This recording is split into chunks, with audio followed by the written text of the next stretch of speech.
mivavao any mpanota. Amin'ny herintaona mbola mivavao any mpanota ihany izy. Afaka 7 taona mbola mivavao any mpanota tsy izay. Fa teo sitrana vai ianao. Zay le fanontaniana. Ary zay le hoe miala amin'ny ratsy. Miala amin'ny ratsy le olona. Fa tsy hoe mijanona eo. Fa mila mahatsiaro marary izy. Tsy zakany intsony le aretina le fahotana dia tonga ny dokotera mpanao fanampo. Tsy tonga iantsony marina fa ny mpanota. Fa ny dikany teny Jesosy tsy midika hoe mandava taona ianao mijanona mpanota eo foana. Fa mila miarina ianao, mila mikisaka ianao, miala amin'ny ratsy ianao, tsy izaho mitsony ny andehananareo izy. Zay le ohatra anankiray ao amin'ny Matio zany. Tsy izaho mitsony izy. Mianatra amin'ny Kristy ka miala amin'ny ratsy ny olona miverina amin'ny fahamarinana. Fa ny faharoa dia izao. Ampianarin'ny Kristy ka mihavao hatrany. Efesianina 4:4 teo.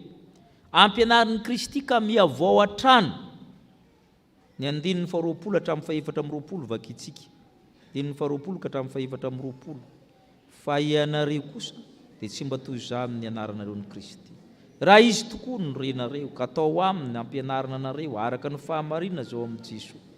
Mba hialanareo ny toetrareo taloha araka ny fitondratenanareo fahiny, izay miasimba araka ny filan'ny fitaka. Fa mba ho avaozina kosa ianareo amin'ny fanahy ny sainareo, ary mba ho tafianareo ny toetra vaovao izay noforonina araka n'Andriamanitra amin'ny fahitsiana sy fahamasinana momba ny fahamarinana. Le olona rehefa miala amin'ny ratsy, tenin'ny Paoly ihany raha misy olona amin'ny Kristy dia manina hozy izy? Olom-baovao izy. Efa lasany zavatra taloha. Ka rehefa miala amin'ny ratsy ho Paoly apôstôly tsy mijanona eo fa misy toetra vaovao misolo. Mba hialanareo le olona reo taloha, ny toetra dia milaza ny olona. Toetra reo taloha jereo fa misy isakely iray amin'ny baiboly io dia jereo le isakely iray ary vodipetsy fa olonareo. Le olonareo taloha. Misy olona tranainy ao amintsika palaios, zany teny hoe paléontologie, tranainy, sy arkaios, arkaika. Misy olona tranainy zany ao tokony ialana. Zay ny dikany. Misy olona rososona zany.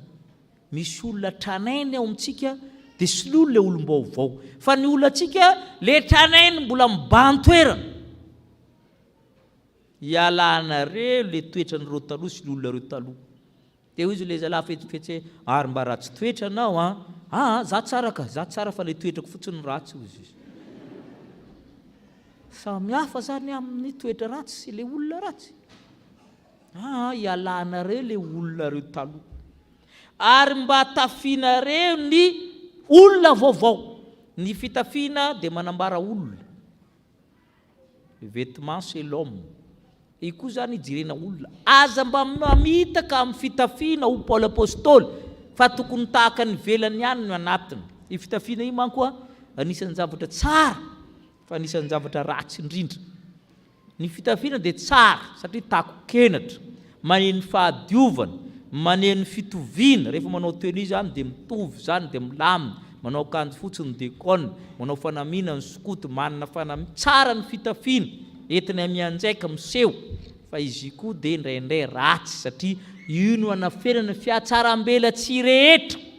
Dia ny fitafiana no anafenana azy. Efa manifinify kely le fenao mokorokorotra manaova jean. Hita sa tsy hita le mikorokorotra? Mahitsy be io rehefa misy jean. Zao moa efa misy koa amin'ny fitafiana solonono, soloninona rehetra koa. Ny fitafiana dia fanafenana koa ny faratsitsika rehetra. Atao zay anafenana azy amin'ny fitafiana. Faran'izay fierena ny fitafiana. Teo sarisarim-bavy manao fitafiana ohatran'izay. Teo sarisarin-dahy manao ohatran'izay. Io zany itoerany fiatsaram-balatsy rehetra ny fitafiana. Ka ho Paoly apôstôly mba ho tafianareo ny toetra vaovao, olona vaovao, sady tsara na ty ivelany, tsara ny ao anatiny ao. Fa tsy manao endrika ivelany. Zay le olona vaovao, fomba vaovao, fahariana vaovao, rariny vaovao, fitsarana vaovao, fijery vaovao, fahamasinana vaovao, fahamarinana vaovao. Ary fanavozana ny fanany saina mind entendement ao anaty mihitsy ny miova fa tsy zavatra ivelambelany zay mahatonga hoe mba ho avozina kosa ianareo amin'ny fanany sainareo. Ny olona manko a misy 3 karazana. Misy ny olona zavaboary mitovy amin'ny biby rehetra amin'ny Genesis 1. Mitovy izy any amin'ny biby rehetra, izy homo erectus fotsiny izy nareo, fa izy a de biby misaina tahaka ny biby, mihinana, misotro, matory sy ny sisa. Eo le olombelona zavaboary créature mitovy amin'ny biby rehetra izy. Betsaka ny olombelona mbola tahaka an'izany, aiza ny ahitako sakafo zay any anazy tsisy rara amina mangalitra izy ny maninona fa mbola mitovy amin'ny biby izy rehefa mahita de mihinana, rehefa te boridana sy ny sisa tsy malala mentra Paul apôstôly amin'ny ataony rehetra, mbola olombelona itovizana amin'ny biby. Misy ny olombelona faharo, olombelona tahaka ny olombelona rehetra amin'izay izy fa miakatra kely, homo sapiens miakatra ngaman'izany. Io indray misaina io, mandinika io, miasa io, manao zavatra tsara io, fa tsy ampy zany, fa misy le olona fahatelo de le olona araka n'Andriamanitra. Le olona araka n'Andriamanitra izay mahalala ny zavatra rehetra, afaka mihoatra ny zavatra rehetra, afaka miara-miaina amin'Andriamanitra. Nareo manao socio na psychologie de misy atao hoe pyramide des masses inona moa? De misy besoin lahatry eo de miakatra iny. Iny mbola le olona faharoa iny, fa tsy le mbola fahatelo, fa le fahatelo zany midepasy an'ireo rehetrarehetra reo satria mbola miditra koa ny azy ny besoin spirituel fa tsy ny besoin social fotsiny ny anazy ny fisehoana ny soatoavina, tsy mijanona eo izy. Ary zay le tenenin'ny Paul hoe mila miavao ianareo. I fiavaozana iny nomen'Andriamanitra ny vahoaka tamin'ny andron'ny Jérémie. Jérémie 7:30. Antsoa de voalika ianao de pisehoko zavatra lehibe sady sarom-patarina zay tsy fantatrao. Tsy resaka fahagagana io, resaka fahagagana foana io teny io. Fa ile zavatra lehibe sarom-patarina io hitantsika manomboka amin'ny 9 ho tanterahako ny fanasitranana anareo. Famelan-keloko, mody ndray ianareo, aidiovoka ianareo, avoziko ianareo, ho lasa fiderany ianareo, lasa narina mahafaly ianareo, anina fiadanana ianareo. Zay le zavatra lehibe sady sarom-patarina zay mbola tsy fantatra nomena ny vahoaka Israely. Ka ny kristianina miverina amin'ny fahamarinana de kristianina mianatra amin'ny Kristy ka miala amin'ny ratsy. Misy zavatra efa mba nialanao ve amin'izany faharatsiana izany. Ary kristianina ampianariny Kristy ka miavao hatrany tahaka ny fiangonana zay miavao hatrany. An'Andriamanitra reriny ny voninahitra. Amen.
Zao sika riavana dia tonga eo amin'ny fotoana izay natokana ho an'ny ankizy sy ny tanora. Ao anatin'ny hira fa 7:1 hitsangana avokoa ny ankizy sy ny tanora rehetra. Ao anatin'izany koa hiakatra etỳ anoloana ny tompon'andraikitra tompon'anjara anatanteraka izany. Hira 7:1.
vavaksika endre ny hafaliana iry Tompoandriamanitra io fa mbola nomenao zao fotoana izao izahay tanora sy ny ankizy eny ny olona rehetra amin'izao fiaraha-mivavaka zao andre ny teninao amin'ny alalan'ny 10 minitra ny sekoly alahady koa dia mitenena araka ny fombanao ary ianao ry Tompo fa voninkaino izahay mpanomponao. Amen. Petrakisika andeha ho sokafantsika ny baibolisika araka ny hita ao amin'ny Korinthiana voalohany toko 9 andininy 20. Korinthiana voalohany toko 9 andininy 20. Ty tantara ty ry havana dia tantara natao tamin'ny volana septambra 1970. Tsara ny mamerina ny tantara, tsara koa ny teny averina dia mbiarahantsika miaino ny tantara izay nitanterahana tamin'izany fotoana izany. Korinthiana voalohany toko 9 andininy 20 iarahantsika mamaky rehefa nahita azy sika manao hoe fa olom-boavidy ianareo koa dia mankalazana Andriamanitra amin'ny tenanareo. Averintsika indray mandeha fa olom-boavidy ianareo ka mankalazana Andriamanitra amin'ny tenanareo. Amen. Tantara izay niseho tamin'ny fotoana izay nivarotan'olona no asehontsika anio. Tantaran'ankizivavy anankiray atao hoe Imavo. Imavo dia anisan'ireo zanak'ireo olona namidy ary namidy koa Imavo tamin'izany fotoana izany. Ny ray aman-drenin'ny Imavo no lafo voalohany indrindra fa Imavo kosa mbola tavela teo an-tsena fivarotana olona. Miandry mpividy zany Imavo. Nitomany mafy izy tamin'izay ary tena nalahelo satria tafasaraka tamin'ireo ray aman-dreniny.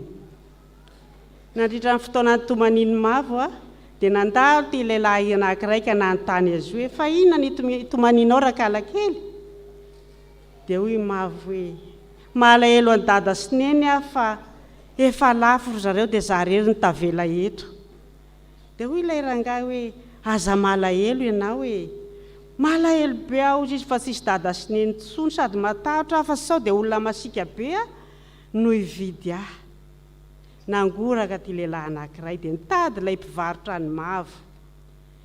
Rehefa nahita an'ilay mpivarotra ny Imavo, ilay olona dia natao ny ady varotra dia raikitra dia lasany nanatona ny Imavo izy hoe efa raikitra ny varotra rakelakely dia izao efa novidiko ianao dia afaka mandeha soma tsara. Taitra Imavo sady faly fa zange efa nividinao raha mise dia maninona any mbola alefanao ndray efa voavidy ianao fa mandehana soma tsara mody any amin'ny misy ianao. Dia ozy ilay kialakely hoe ka zange tsy manana tany andehanane fa izao raha mety amin'ny raha mise dia anaraka anao hipetraka any aminareo. Zay ny tantara fohy, tantarany Imavo. Toy izany koa isika rakizy. Isika rehetra izao dia efa novidiny Jesosy Kristy tamin'ny rasony izay nalasa ny tao Kalvari. Isika rehetra izao dia efa novidiny noho ny fahotantsika ary efa olona afaka isika. Efa tsy andevy intsony isika manomboka izao fa efa nafahany Jesosy Kristy. Zay ny ampitaina amintsika. Aleo averintsika indray mandeha ilay teny teo hoe fa olom-boavidy dia mankalazana Andriamanitra. Rehefa nafahan'Andriamanitra isika dia aoka isika hiara-paly sy ankalaza an'Andriamanitra. Amen. Vavaka isika. Tompo Andriamanitra io misaotra fa hay tokoa ianao nefa nividy anay tamin'ilay rasozana lasaka tao Kalvari. Indreto zahay manondrika ny lohanay ary indreto zay vonona idera sy ankalazanao satria efa olona afaka eo anatrehanao. Dia amin'ny anaranao Jesosy Kristy Tompo ilay nanafaka anay tamin'ny tsy fahatanterahana izy tamin'ny fahotanay no anaovana izany vavaka izany. Amen.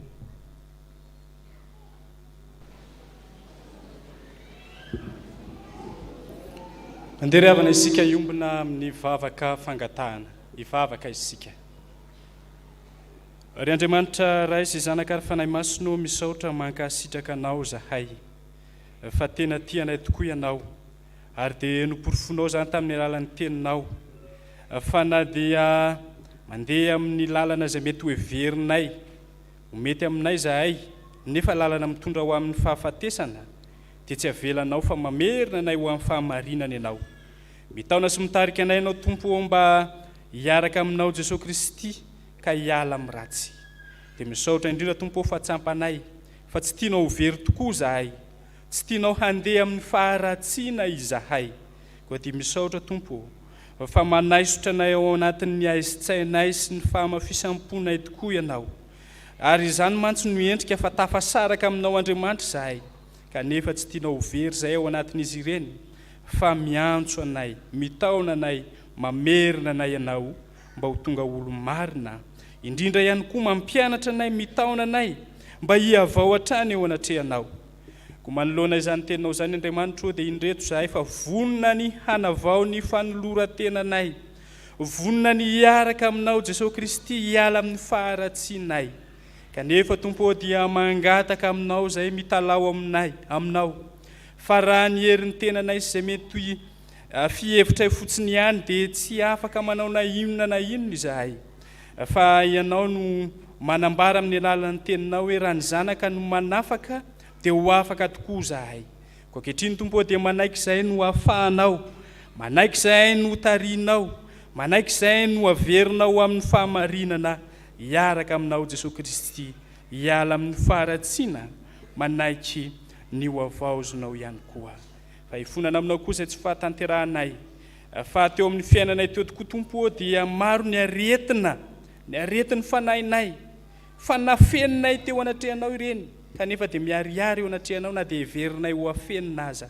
Hifonanay izany, hifonanay ny lasa rehetra ary avelanay ireny, fa indreto izay Tompo manolo tena ho vaovao mba hiaraka aminao ary olombavao sy hiavao mandrakariva eo anatrehanao. Dia kinona fenao am-pelantananao ary ny fiainanay Andriamanitra. Manoloana izany teninao izany dia indreto izay fa vonona ny havao hatrany hatrany. Apetraka fenao am-pelantananao ny fiainam-panahinay, mba tena iorom-paka mafy eo aminao Jesosy Kristy, ka na ho avy aza ny tafio-drivotra zay te hampienjeranay sy te hampiemotra anay, dia matoky izay fa rehefa miorina ao aminao ny finoanay, ny fiainam-panahinay, dia andalo sy miserana fotsiny ihany ireny, fa izay kosa dia hijoro vavolombelonao mandrakariva eo amin'ny fiainanay, amin'ny mampanara-dianao Jesosy Kristy anay.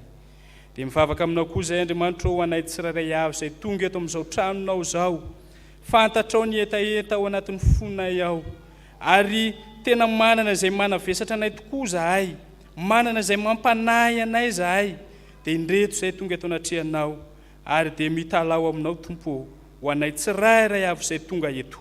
Ny fiainanay andavanandro, fantatrao tsisy miafina aminao ireny Andriamanitra, izay misy fahasairanana, misy fanahiana, misy zavatra maro be izay te hamono ny finoanay, dia indreto izay miakoka eto anatrehanao Tompo, hanovo hery avy aminao fanahy masina ilay mampahery anay sy mitarika anay, manome fiainam-baovao anay. Dia mitalao aminao izay Andriamanitra ho an'ny tsirairay avy, ny ray mpianakaviana, ny renim-pianakaviana, ny tanora, ny zaza, apetraka fenao am-pelantananao Tompo, mba samy ho feno ny fahasoavanao ane ny tsirairay avy. Mivavaka aminao koa izay Andriamanitra ho anay tsirairay avy izay tonga eto eny no tsy tonga eto aza, ny anatokantrano any, izay manaraka izao fanompom-pivavahana izao, dia akinona fenao am-pelantananao ny fiainan'ny tsirairay avy. Ao Tompo no ao anatin'ny tsy fahasalamana dia mitalao aminao zahay, ianao lay efa nanasitrana ny diakapoka taminao no fanasitranana anay, hanasitrana ianao, hanendry loharanon'aretina ianao hanaisotra izany, ka hanome fahasalamana vaovao indray ho an'ny mpanomponao. Mivavaka aminao izay ankehitriny Andriamanitra ho an'ny tsirairay avy, na ny tonga eto na ny tsy tonga ny anatokantrano any, izay manana olana maro samihafa izay tsy voatery ho fantatray fa ianao mahafantatra, ianao amaha izany olana izany. Hiasa manan-kery araka ny fomba fiasanao izay tsy takatry ny sainay ianao Andriamanitra, hanaisotra ny olana rehetra ary hanome filaminana sy fiadanana ho an'ny mpanomponao. Ao Tompo no mijaly ao anatin'ny tokantrano izay mikorotana, ianao androtsaka ny fiadanana, ianao hiasa fa raha miasa tokoa mantsy ianao Andriamanitra tsy mba misy mahasakana fa ny voninahitra ao no iseho ao anatin'izany. Ao tompo ny tanora izay miaina ao anatin'ny olana izay fieverana ny ho avy, miasa saina sy manahy amin'ny ho avy. Ianao tompo no anamarina ny teninao sy ampahery azy ireny fa manana hevitra hiverana azy ireo ianao, dia hevitra hitondra fiadanana izany. Ao koa tompo no manana olana ara-pitiavana izay mitarika azy amoy foy. Ianao Andriamanitra no ampahery ny fon'izy ireny hitsabo sy hitantana azy, hitarika azy mba hatsapany fa ianao ilay Andriamanitra ny tena fitiavana ka hiatoraka aminao izy amin'ny fiainany manontolo. Akinona fenao-pialatananao tompo ny fianarany zanakay, omba azy ireo ianao hitarika azy ireo hanome fahendrena, hanome fahalalana, hanome fahiran-tsaina mba tonga azy ireo vavolombelonao amin'izay rehetra ho ataony eny fa na dia mbola ao anatin'ny fahazazany azy izy. Dia mifavaka aminao izay Andriamanitra ho an'ny mpanomponao izay nozohim-pahoriana, ampahery azy ireo ianao, hitarika azy ireo ianao, ary androtsaka ny fiadananao sy ny fahasoavanao, ny fanantenana velona avy aminao Andriamanitra hanapaka ao anatin'ny fony. Dia ianao tompo no hitsabo ny fo maratra ary dia ampahery azy ianao. Mifavaka aminao koa izay Andriamanitra ho an'ireo mpanomponao izay nandray fahasoavana avy aminao, nandray ny valim-bavaka avy aminao, misaotra anao izy ireo ary dia miara misaotra anao Andriamanitra amin'izy ireo zahay ankehitriny, noho izany fahasoavanao izany nataonao teo amin'ny fiainan'izy ireo. Dia minisy matoky izay Andriamanitra fa renao izany vavaka sandratra izany, ny momba anay tsirairay avy, ny fanahinay izay rehetra faniriana ao anatinay fantatrao tsisy miafina aminao, ho tanterainao izany araka ny haben'izao fosiny fitiavanao. Ary dia akinona fenao-pialatananao izao fiangonana misy anay izao, ny fitazam-panahy ho an'ny 10 alin-dahy, dia mivavaka aminao izay Andriamanitra ho an'ny tafika, ho an'ny mpitandro filaminana isan'ny 𝗔𝗟𝗔𝗛𝗙𝗔𝗃𝗙𝗧, ny mivavaka manokana aminao izay ho azy ireny Andriamanitra, mba ho arovanao amin'izay mety ho endriky ny tsy fahamarinana rehetra ny mpitandro filaminana sy ny tafika kristianina, mba hijoro vavolombelonao amin'izay rehetra ataony, ary dia ho mpanompo mahatoky eo anatrehanao izy ireny Andriamanitra, fa indrindra ho arovanao koa izy ireny tompo amin'ny asa izay ataon'izy ireo, izay mety haningotra ny aina izany, dia hiaro ianao ary omba azy ireo ianao, ary dia hijoro vavolombelonao izy ireo amin'izay rehetra ataony ihany koa. Akinona fenao-pialatananao tompo izao firenena misy anay izao, ianao no hitarika ny mpitondra tsirairay avy, ny tompony andraikitrisan'ny 𝗔𝗟𝗔𝗛𝗏, mandeha amin'ny famarinana eo anatrehanao Andriamanitra, arovy izy ireny tompo amin'izay mety ho endrika fakam-panahy samihafa, dia hitarika azy ireny handeha eo amin'ny tsy fahamarinana, fa ianao Andriamanitra no omba azy, hitarika azy mba handehanany amin'izany fahamarinana izany. Vavaka aminao izay tompo ny amin'ny fanomanana ny fifidianana, ianao Andriamanitra no hatanteraka ny sitraponao, omba ianao tompo ary hiasa ianao, ny voninahitra ao no iseho amin'ny zavatra rehetra ho atao eto amin'ity firenena misy anay ity. Mivavaka aminao izay Andriamanitra ho an'ny vahoaka malagasy tsy hankanavaka, mba tena hiaina ao anatin'ny fiadanana sy ny fandriam-pahalemana eo anatrehanao Andriamanitra, ary dia ianao mihitsy no hanjaka feno amin'ny vahoaka malagasy tsy hankanavaka, ao ny ao anatin'ny fantrana lalina izay hiainana, ampahery azy ireny ianao, omba azy ireny ianao, ary dia hiasa manan-kery tokoa ianao. Izany tompo ny vavaka sandratray, inonay fa renao izany ary hamaly vavaka ianao. Amin'ny anaran'i Jesosy Kristy mpamonjy ilay efa tianay nivavahana toy izany. Amen.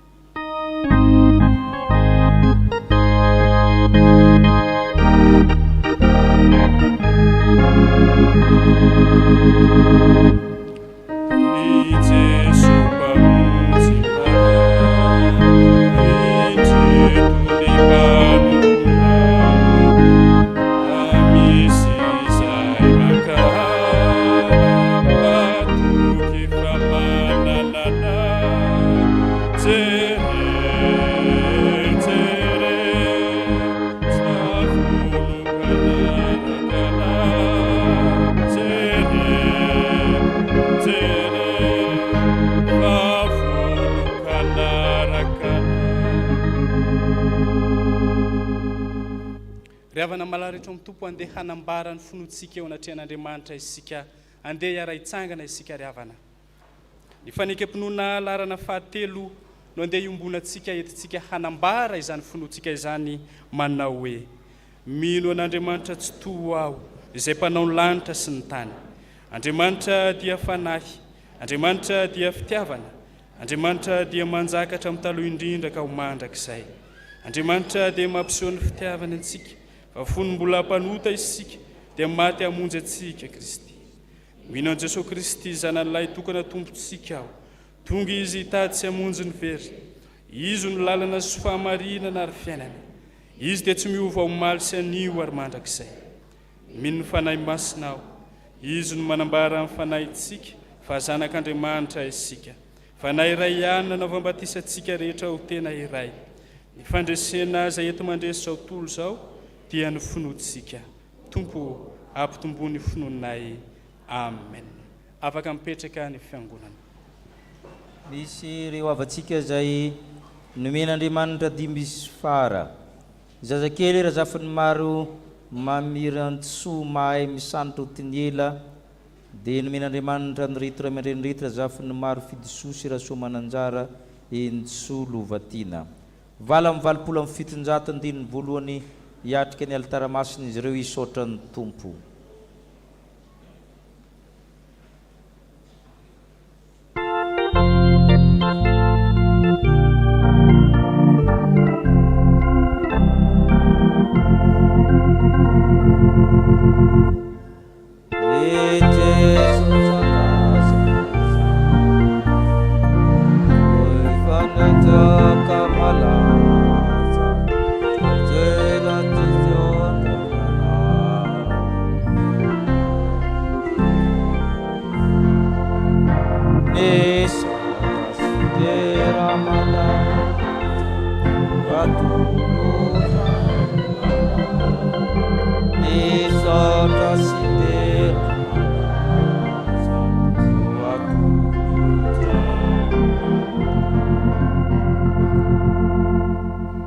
Fifaliana ho antsika mandray an'ireto ankonana reto eto amin'ny tranon'Andriamanitra. Misaotra n'Andriamanitra isika izay tompon'ny fahavelomana ary misaotra ny tompontsika izay nanome azy izao taranaka izao. Hoy ny soratra masina. Ianao efa nampivoaka tao an-kibo, nankinina taminao hatrao am-boka, antranakibon-dreniko dia Andriamanitra ianao. Ary efa tapitra ny andro fidiovana araka ny lalàn'i Mosesy dia nitondra azy niakatra tany Jerusalema izy mba hatolotra ho amin'ny Tompo. Ko hatolotra ho an'i Jehovah izy, eny amin'ny andro rehetra iainany dia voatolotra ho an'i Jehovah izy. Amen. Hivavaka isika. Misaotra anao izay tompony amin'ny famondramponao izay tsy miova isaky ny taranaka mifandimby, manao ny fanekenao ianao. Hatramin'ny fanekena taloha tao amin'ny Jiosy ka hatramin'ny fanekena vaovao amin'ny Kristy Jesosy.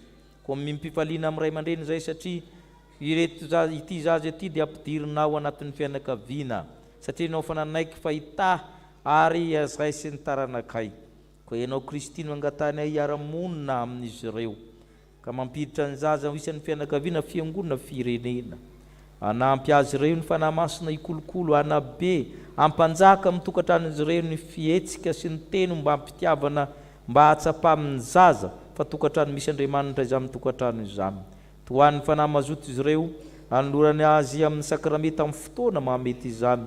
Taiko izay fiangonana hitaiza ny taranaka rehetra omena ho anay, hanananay taranaka vanina ho avy ny firenena, avozy ny herin'ny fiangonana mba azoany mampita ny zanaka mampara ny fitiavana no Andriamanitra amin'ny fo rehetra, saina rehetra, fanahy rehetra, amin'ny anaran'i Jesosy Kristy ilay tia zaza.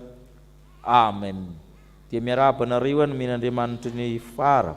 Ento zao zaza zao ka tario mba hitombo saina sy tena, androso fitia amin'Andriamanitra sy ny olona ary ho mananareo ny fanabeazana sy ny sakrameta. Amen.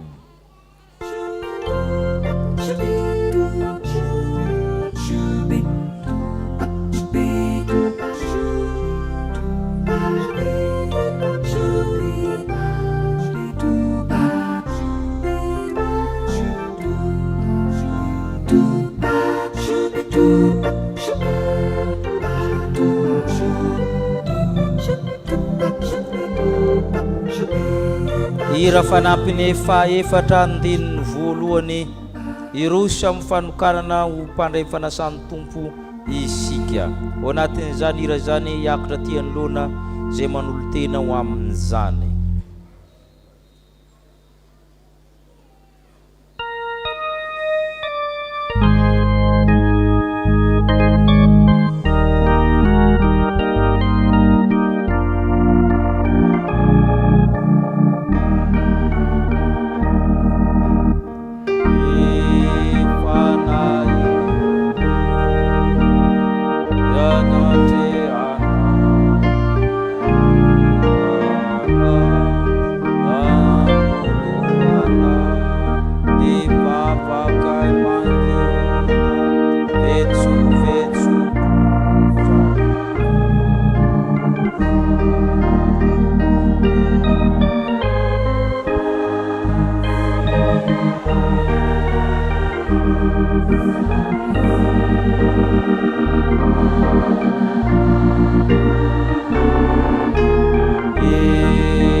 Fialina ho antsika ry havana mandray an'ity havantsika ity manolotra ny tenany izy mba handray ny sakramentany fanasà amin'ny tompo. Vavolombelon'ny fanekena ho ataony isika ary ny mpandray fanasà amin'ny tompo rehetra dia miombona sy manavao ny nanokanana azy. Efa nampianarinay ny filazantsara izy, nampianarinay ny fotompinoana kristianina izy, efa natateraka ny fanekenany tamin'ny batisa izy ka ho atokana ankehitriny. Ka ao isika hitsangana amin'ny piray ny fotsika angataka ny fanahy masina.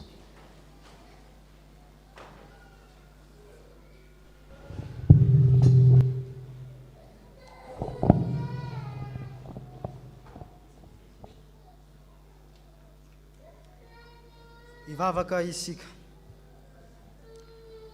Ry Andriamanitra mandrakizay io, misaotra anao izay ny amin'ny fonay manontolo. Sitraka mantsy ny manome toky anay fa ny teny fikasana momba ny famonjena dia ho anay sy ny zanakay ary ho an'izay rehetra lavitra anao na iza anjo ny fitiavana anatiny anao. Andriamanitra tsara sy mahatoky io, nino ny fanambaranao izahay. Teo amin'ny batisa nanokana ny zanakay ho anay izahay ka nangataka ny rotsahan'ny fahasoavana aminao. Nampianarinao anay ny filazantsaranao izy ary niezaka izay na dia malemy aza mba hitarika azy ho amin'ny fiainana mandrakizay dia ny mahafantatra anao izay Andriamanitra tokana sady marina sy Jesosy Kristy izay efa niranao. Ary ankehitriny rehefa nandreny antsonao izy ka afaka hifidy ankahalalana ny lalany izora dia indro tonga eto anatrehanao mba hanambara ny finoany. Ry Tompo mba hienory ny vavakay rehefa miakatra eo aminao ho azy ireo. Raisiko izay rehetra ho anio ho amin'ny firaisana masina aminao. Ny anaran'i Jesosy Kristy zanakam-pamonjy anay no angatahanay izany vavaka izany. Ho azy ny dera sy ny laza ary mivonahitra mandrakizay. Amen.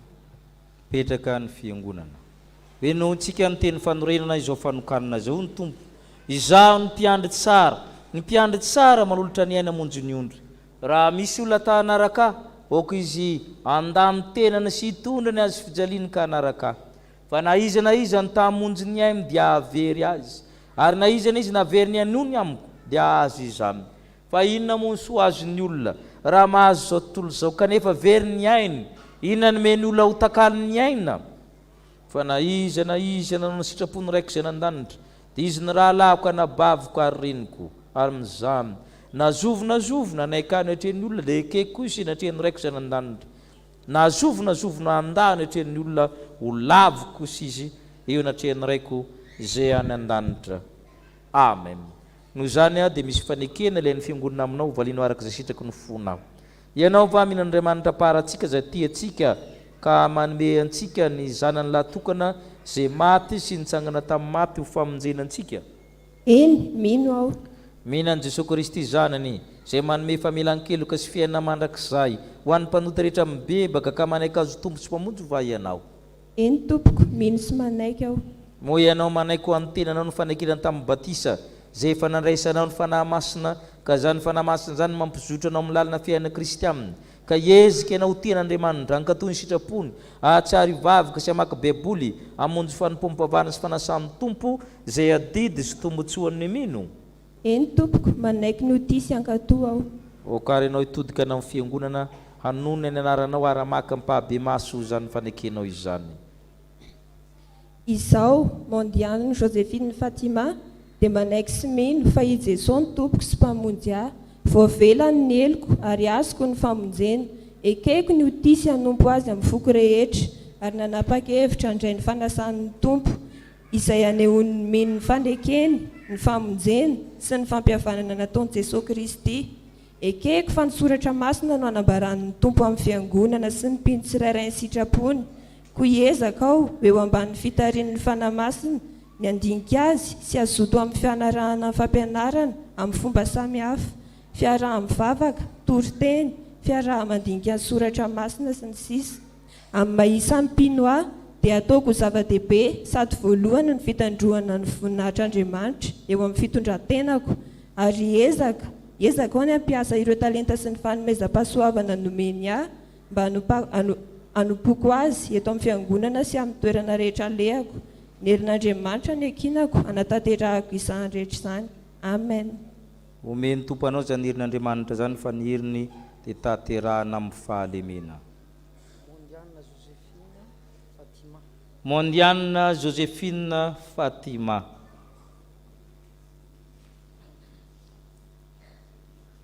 Noho izany fanekena ataona teo izany dia amin'ny anaran'ny Ray sy ny Zanaka ary ny Fanahy Masina dia manokana anao izay, tsodrananao izay, manamasina anao izay ka mandray anao isan'ny momba ny telan'i Kristy. Asaina ianao andray anjara miaraka amin'ny ankehitriny amin'ny fanasan'ny tompo. Ary Andriamanitra tsy tojo efa niantsona ala tamin'ny maizina ho amin'ny fahazavany mahagagany no hatanteraka sy ampio raha mipitoetra anao. Ho azo ny fanjakana mandrakizay ho aminao ny fanantenana mahiresy mahatanjah fa ny tompo momba anao.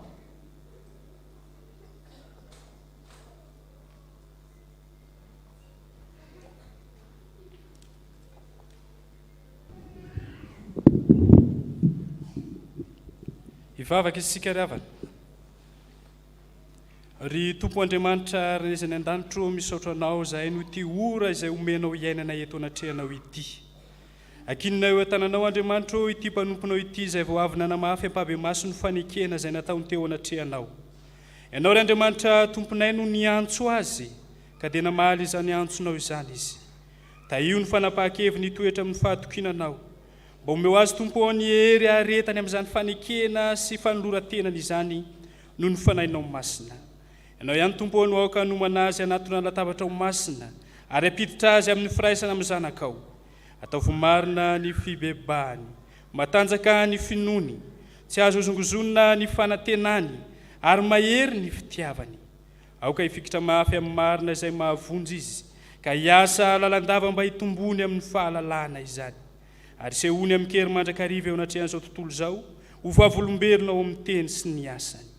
Mifavaka aminao izay tompo mba omeo anay rehetra ihany koa ny androso hatrany amin'ny fiainana kristiana.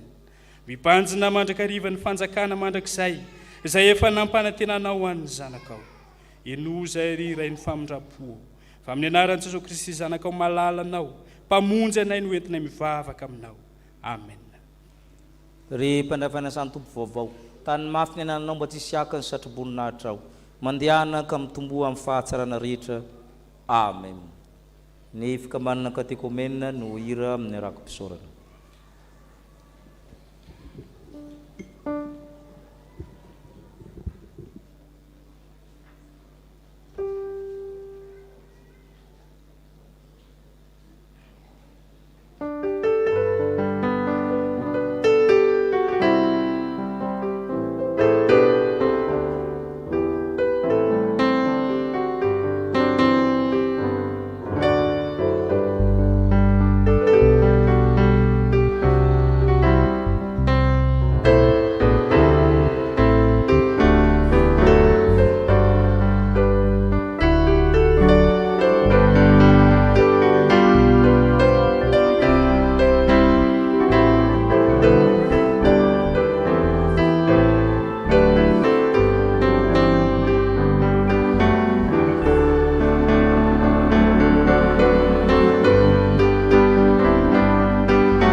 dia ho aminareo rehetra ny ry havana fahasoavana sy ny fiadanana avy amin'Andriamanitra ray antsika sy Jesosy Kristy Tompo. Amen. Toy izao indray vaovao ray izao marain'izao avy ampitandrina sy mibiraon'ny fiangonana. Isaorana ny tompo fatotoza soamatsara omaly ny fiofanan'ny diakonina sy loholona izay ndraisan'ny chapelle militaire 10. Isaorana ampitandrina Dr 𝗙𝗏𝗏𝗏 tarika amin'ny fiofanana tamin'izany ary indrindra koa isika rehetra izay tonga nanatrika izany. Totosa teto amintsika chapelle militaire Paibe ny zoma lasa teo ny fampiaraban'ny aumônerie. Isaorana ampitandrina rehetra biraon'ny fiangonana ny sampana velona rehetra tamin'ny fanomezan-tanana nahatanterahana izany. Aorian'izao vaovao izao dia andray fitenenana ny avy ao amin'ny fikambanana katekômène. Vaovao avy amin'ny sampana fifoazana. Ny alahady 9 Martsa ho avy izao no anaovana ny fifidianana izay ho filohan'ny biraon'ny filoha sy biraon'ny sampana fifoazana ko antsoina ny mpiandry ny mpiomana ary ireo zanaky ny fifoazana ho tonga aorian'ny asa sy fampaherezana. Aorian'ny fitoam-pivavahana dia iangaviana mba hijanona vetivety ny mpiandry rehetra.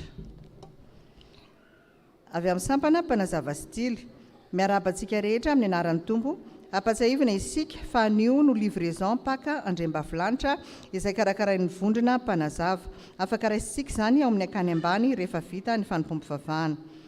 Marina ihany koa fa efa afaka manjifa ny bie chocolat de paka isika any amin'ireo mpiandraikitra. Avy amin'ny sampana sekolelady avy amin'ny komity fankalazana anjobily fa 10 taona. Tsy mba miala amin'ny fitsipika ao fa ianao no mampianatra salamo fa 720 ny andininy fa 200. Isaorana ny tompo fa totosa soamatsara ny fitoam-pivavahana fanokafana anjobily fa 10 taona sampana sekolelady tamin'ny alahady 12 Martsa lasa teo.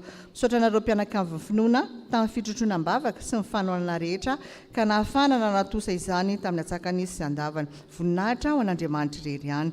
Ho fanohizana ny asa dia mivory aorian'izao fanompom-pivavahana izao ny birao sy ny komity fankalazana anjobily fa 10 taona ny sampana sekolelady manantena ny fahatongavanareo rehetra fa zava-dehibe nodiniana amin'izany. Misaotra an'Andriamanitra ihany koa ny sampana sekolelady fa totosa soamatsara ny fandraisana ny komity lehibe an'ny sekolelady SPIA. Misaotra ny fiangonana mpampianatra rehetra nahatanteraka izany. Ny fianamben'ny mpampianatra sekolelady sady fanokafana ny taonjobily fa 50 taona sampana sekolelady 𝗙𝗏𝗏𝗏 dia ho tanterahana ny Moramanga ny 20, 20, 20 ary 20 aprily ho avy izao. Aoka hiomana amin'izany ny mpampianatra rehetra. Mbola mitoy ihany koa ny fandraisana amin'ny valopy fankalazana fa 10 taona sampana sekolelady izay arotsaka eny amin'ny vatandrakitra lehibe eo ambaravarana fidirana. Miverina ndratsana tany ketsa anio ariva amin'ny 3 ora tolakandro. Ampatsahivina ihany koa isika ray aman-dreny fa ny famerena kira ndratsana tany ketsa dia isaky ny alarobia ariva amin'ny 2 ora hatramin'ny 4 ora. Ny sabotsy maraina amin'ny 7 ora hatramin'ny 12 ora ary ny alahady tolakandro dia manomboka amin'ny 3 ora. Mba hiazana ho tonga ny ankizy amin'ny famerena kira satria efa manomana ny antsaparanay paska izy ireo. Avy amin'ny sampana tanora kristianina. Misaotra ny tompo fa totosa soamatsara ny antsakira natao teny amin'ny FLM Toboso tanàna Ilafy tamin'ny alahady lasa teo. Ho tanterahana amin'ny asabotsy 15 Martsa izao ny soavina ambanitsena ny fivoahana fambolekazo ho an'ireo izay efa nisoratra anarana. Amin'ny fitora sasany fiaingana eto am-piangonana 2 ariary ny fandraisana anjara. Mitondra angady kely izay manana. Avy amin'ny sampana Dorcas. Ny sampana Dorcas dia manasantsika fiangonana amin'ny fampianarana izay ataony isaky ny alahady faefatra. Izany dia mikasika ny fanabeazana ny tanora amin'izao vanim-potoana izao. Ny fampianarana dia manomboka amin'ny 2 ora sasany ka mankasitraka ny fahatongavantsika rehetra.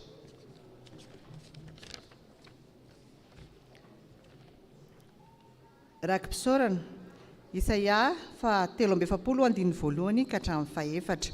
Ho fisaorana sy fideran'Andriamanitra noho ny fitiavany tsy miova, noho ny fitantanany ary noho ny fiarovany isan'andro. Ho atolotra ho an'ny mpitandrina rakoto-zafy ho fandraisana anjara amin'ny tsangambato 25. Voninahitra ho an'Andriamanitra irery ihany. Mangataka hira FFPM 570 sy 700.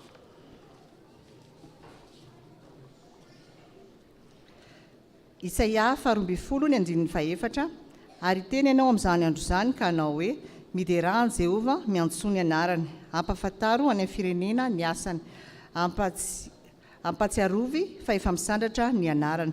Rakim-pisaorana noho ny fahatongavan'ny zazakely, atolotra ho ampitandrina telo mirahalahy, Safifa, Dorcasy ary ny Sokoto. Mangataka hira FFPM 7:30 voninahitra ho an'Andriamanitra irery ihany. Voady masina, anefa mivoadiko amin'i Jehova satria namaly ny vavako izy. Jehova ny tarainako tamin'ny fahoriako dia namaly ahy izy. Salamo 2:1 ny andininy voalohany. Tononona ho ampitandrina telo mirahalahy, sampana sekolelahady ary ny fiangonana. Mialatsiny afatiny avy amin'ny sampanasa AFF. Anio hariva amin'ny 3 ora tolakandro dia manasantsika ny sampanasa AFF amin'ny fijerena ny filma miara-mandeha amin'ny Jesoa. Ho tanterahina izany ao amin'ny akany ambony.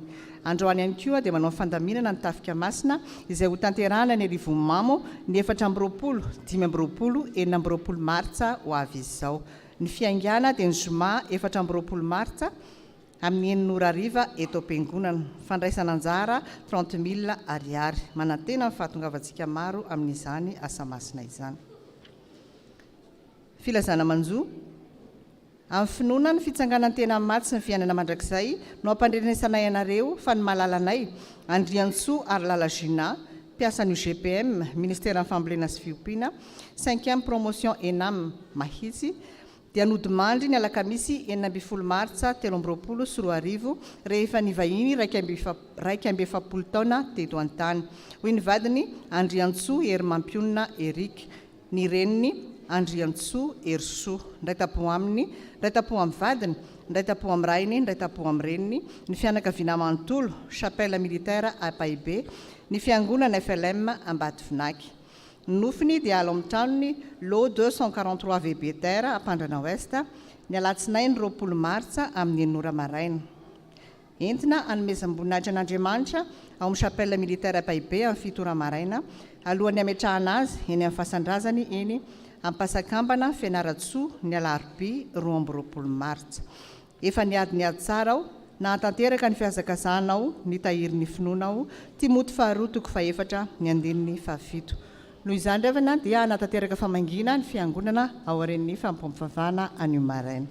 Dia toy izany reva voavoray ny voninahitra ho an'Andriamanitra irery ihany.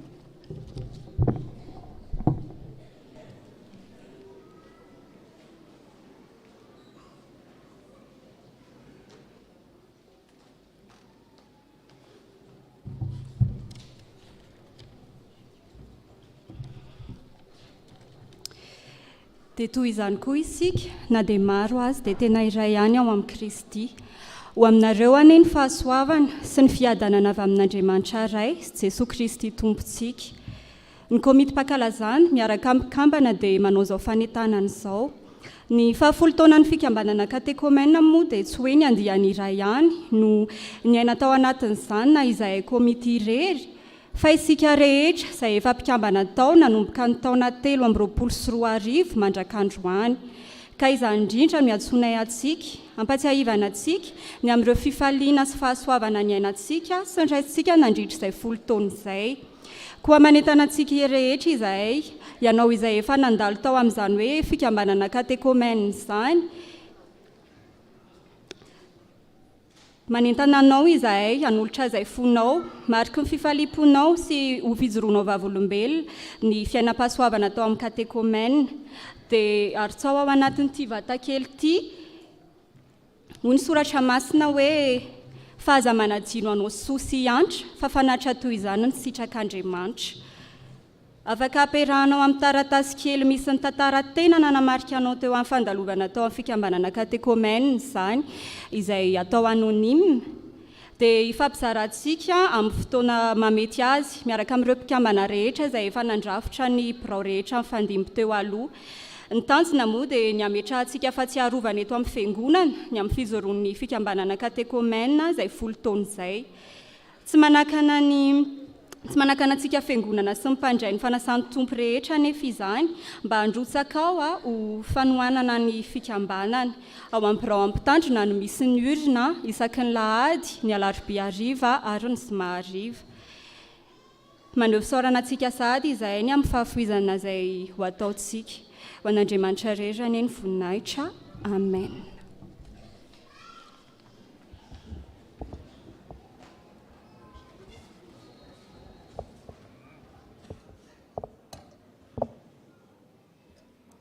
Misaotra ny fikamanana katekomena isika. Ny sakramentan'ny batisa tolotra ny Zazakely Rabenoro ny atsarana Mikaela Tsiresy zanaka Rabenoro miaro ny soa amboara Arsora Samuela zana Jaune. Azanao izy ireo. Ry arina ry izy ireo mivavaka nareo ny fiangonana. Fanamasinina fanambadiana tolotra ny razafindre ny laina tsy orsi Andriamanantena miaro soa amin'ny asabotsy. Ireo izy ireo dia mivavaka nareo ny fiangonana. Saotra tompo.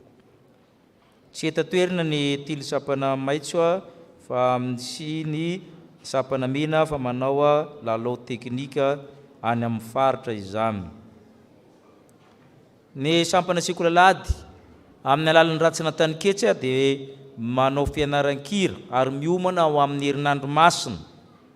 Ka tsara ny mampafantatra ny ray aman-dreny ireto fandahoram-potoana reto mba tsy amin'ny tamintsontsika fa tonga dia andefa ny zanantsika. Ny alarobia amin'ny 2 hatramin'ny 4, ny asabotsy amin'ny 7 hatramin'ny 12, ny alahady amin'ny 2 hatramin'ny 4. Amin'ireo andro telo ireo zany misy ny fianaran-kira ho amin'ny rantsana taniketsa. Ny fandarin'ny herinandro masina dia afaka alaina ao amin'ny birao ao antsika sampana anendry ny tompona anjara rehetra iomana ho amin'izany ao daholo ny loha hevitra rehetra. Ho antsika morokira natakan'izany dia fa ao ny loha hevitra.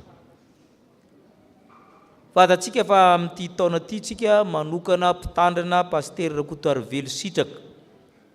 Nandalo teo izy omaly amin'ny fivoriana Monery ka efa nampiomana antsika sampana rehetra fa dia atolory le solotenanareo. Ny solotena 2 isa-tsapana isaky ny fikambanana, komitin'ny fanokanana zany. Azo anao tao milatsaka volontaire ao anatin'ny sampana ao. 2 isa-tsapana zany ilainy amin'ny alahady ho avy zany ary olona reo aterina amin'ny sekreterany fiangonana. 2 isa-tsapana sy fikambanana. Anatin'izany ny dekona sy fikambanana katekomena ny dikany zany. Dia itsika kristianina koa afaka manolo-tena anatin'ny komitin'ny fanokanana dia misoratra anarana ao ampitandrina na ao amin'ny sekretaria.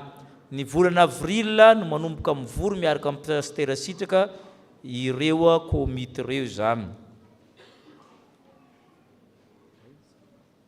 Ny alahady hariva 12 avril famoahana an'ireo master en théologie etsy Andrainarivo asaina isika hamonjy izany.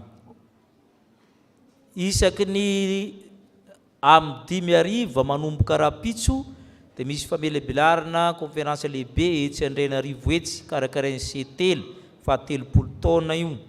Adiny ray isaky hariva izy io isaky ny amin'ny 5 hariva etsy Andrainarivo dia asaina ianao hanatrika izany latsinainy ka hatramin'ny zoma. Iroso amin'ny rakitra isika eo ny antokopira eo ny dekona ndamina ny momban'izany.